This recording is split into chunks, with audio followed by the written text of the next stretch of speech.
قال هفالون ام كيفا دقانا دا جوارا سنة روج جمعة بيلا بكنا. روج جمعة ذاتا يعني روكا معلومة وبيغمبر صلى الله عليه وسلم هر سنة طيبات دوي روجي دا ذكر. فأمنا غزن ودريش بكن سنة ياكي الاغتسال. شو معنى اغتسال؟ يعني سري خابش شوي بري مني دلال بري كتهري نميجا إني ايد ديا لبس الجميل يعني جلتي باك بن تمييز بن بين تركابودي وايس السياء التسوق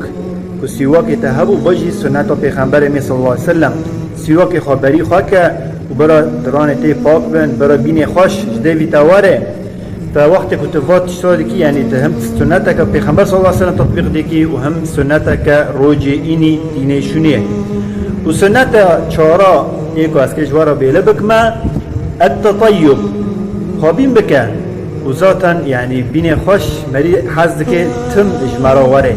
وطيبات دوه روجي دا روجي اني ذاتا ملت يتوبي يعني نيرن جوامي ما شاء الله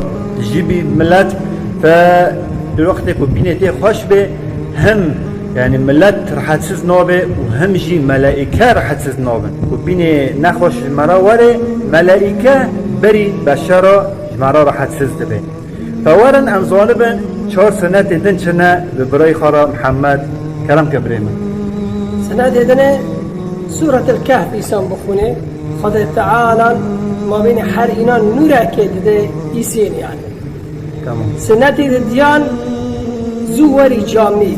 قاسي زوري وقاسا أجر السنين بخبر عليه الصلاة والسلام قلتي إنيك حيشتراكي بير حد أجر كم ده حتى تجي توري ترنته هيك أكا قاسي قلت أجر برد قاسي زورا جامي سنة دين سيان دعام بربيشة لأنه بخبر عليه الصلاة والسلام دري إلى ساعتك هي دعاء فنا كرنه وساعتي بري نمي مغربة إن شاء الله علماء الجمهور سنتي شاران أهانا تولى مهم ريئين الإكثار من صلاة على الرسول صلى الله عليه وسلم صلواتهم بر برسال پیغمبر عليه الصلاة والسلام بصلواتي بر